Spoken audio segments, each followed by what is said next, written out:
Welcome to episode 5 of Sensei Sethlon's study. For this episode, I wanted to take a step away from analysis a bit to discuss something a little more theory-crafty. The topic of this episode is critical points. So what exactly is a critical point? Critical points are moments in a game or other competition where momentum and advantages and disadvantages have an opportunity to shift, often influencing or outright deciding the outcome. A game could be dead even until your opponent drops a combo and loses out on a big opportunity. You could have a significant lead for the entire game, only to have things brought back to even or even lose your lead with a quick gimp or zero to death. Being aware of these potential critical points and being ready to deal with them is a very important part of high-level play. So let's look at some examples. One of the most famous moments in competitive gaming and in fighting game history is Evo moment number 37. One moment in particular from Daigo versus Justin Wong back in the old Third Strike days. So you can see right here, right off the bat, in this situation, Daigo's in a pretty bad spot. Justin has almost his full life bar, and Daigo has almost none. And so what this means is that if Daigo were to play more passive, more low risk, and try to go for low risk situations, Justin could very easily go for the same thing, play safe, and just get a couple of trades and win the game. Since he has lots of life to spend, he doesn't need to be taking risks. Daigo, on the other hand, needs to make a big play, take a big risk to get this win. So right off the bat, he counter pokes low tech with the fireball, gets him in the corner, and this is exactly where he wants him. He wants Justin Wong pinned down in the corner so that he can mix up his wake up with throws, overhead, lows, etc., and try and get a high reward for his correct guesses. He does have super meter, so if he does land one really solid hit, he will be able to do a lot of damage if he does a correct combo. He gets a couple throws. Unfortunately, Justin does slip out of the corner. And so this is very bad. So obviously, Justin he's no longer pinned down. He has lots more options he can do. As you can see right away, he reverts right back to just trying to get away, trying to make space, trying to be safe. And it's very difficult to effectively attack Chun-Li from this distance. So this is actually really big, the fact that they traded here. So they traded, and now, see, this is exactly what I'm talking about. If they trade like that again, Daigo loses.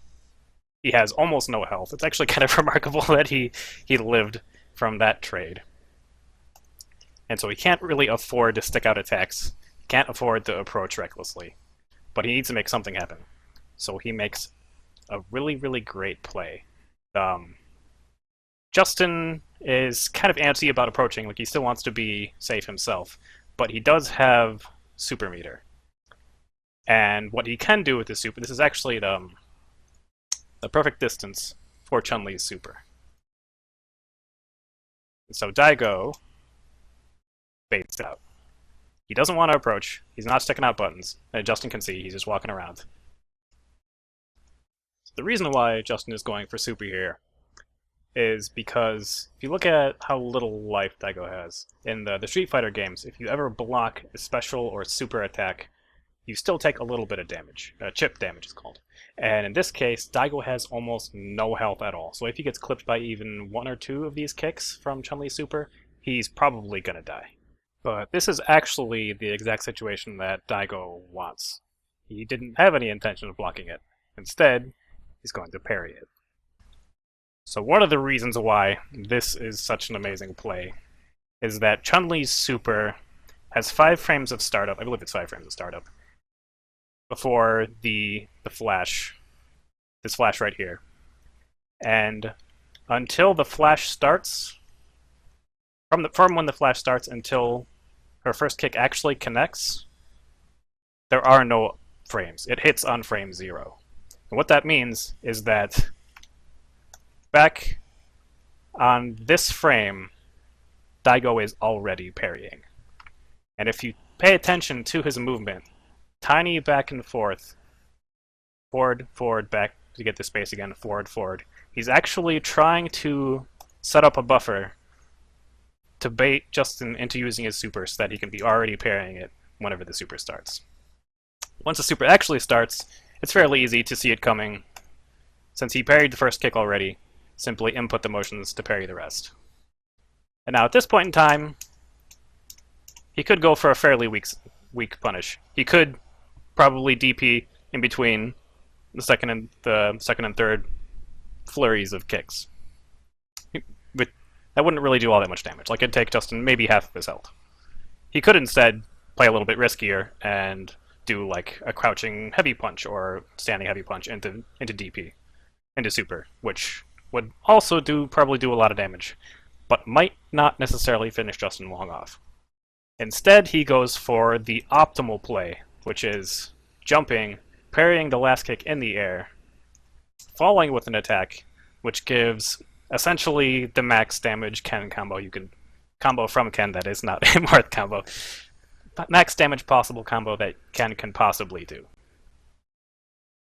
which just barely finishes him off. Now let's look at another critical point, this time in Project M. So this is a fairly similar situation to the Justin and Daigo match, in that I'm at a high percent, Junebug's at a fairly low percent, and it's getting to the point where I'm in danger of just getting put out of the game. And so I get clipped by this down smash, and I'm off stage, and this banana obviously is going to make recovering difficult.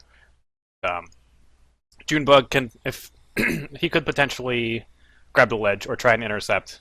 So what I want to do is I want to cut in deep, get just barely underneath the banana, and try and counter hit him out of anything that he's going to do.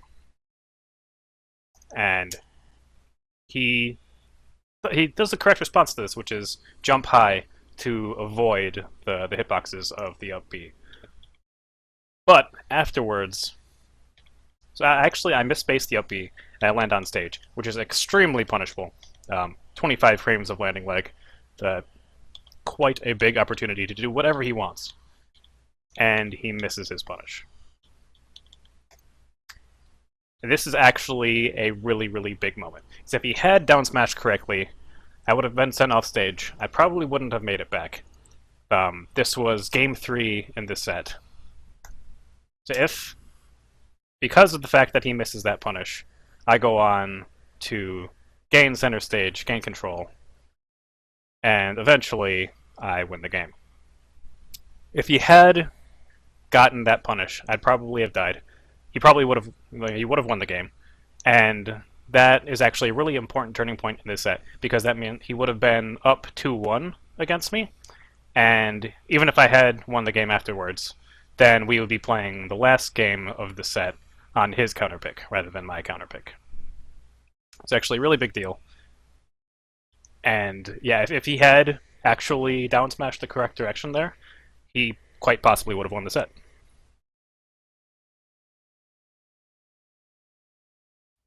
In general, critical points are something that you need to create and take advantage of when you're losing. When you're winning, however, the best option is generally to avoid critical points. When you have the lead on an opponent, by definition, they need to make something drastic happen to get back into the game, and the last thing you would want is to enter a high-risk scramble that might result in you losing out and your opponent taking away your lead because of it. Many high-level players have a very strong understanding of this, can turn even small advantages into seemingly insurmountable leads. This is one of the reasons why you'll see fewer kills in high-level League of Legends games in comparison to lower-level games. The players are very careful to not make a mistake that could give their opponents even a slight lead, and teams in the lead are practiced in grinding down on opponents who are even slightly behind. Another perfect example of a person shutting down any critical points would be in the latest high-acclaim boxing match, Mayweather vs. Pacquiao. It was clear, even in the early rounds, that Mayweather's game plan wasn't to try to KO his opponent. Instead, Mayweather fought defensively, and utilized his superior reach and excellent defense to land more punches than Pacquiao, gaining him more points with the judges. Any time that Pacquiao managed to corner him, Mayweather diffused the situation through a calculated combination of blocks, dodges, and clinches. It may not have been the most dramatic of bouts, and it certainly wasn't what a lot of the spectators were hoping to see, but at the end of the day, Mayweather was the winner. An easy example of this sort of playstyle utilized in the Smash setting would be in the Hungry Box. Even in a game with as harsh as punishments as Melee, Hungry Box plays patient, takes few major risks, and ekes out leads with slow but steady gains, and occasional low-risk, high-reward edgeguarding. All of this isn't necessarily to say that you should never take risks. A certain amount of risk is necessary to succeed in the long run, and if you never take any risk at all, then you're guaranteed to lose out on some reward. What is important to understand are the downsides of the risks you might take, and to take risks that are calculated and controlled rather than wild and unsafe. Anytime that you can, force your opponent to be the one taking the risk. Obviously, all of this requires a good deal of knowledge of the game and understanding your opponent and general foresight, but correctly taking advantage of critical points can shift entire sets in your favor, easy. Well, that concludes this week's episode of Sensei Sethlon Study. I hope this more Theorycraft style vid gives you something to think about, and as always, like, subscribe, and follow if you'd like to see more. I'll see you guys next week.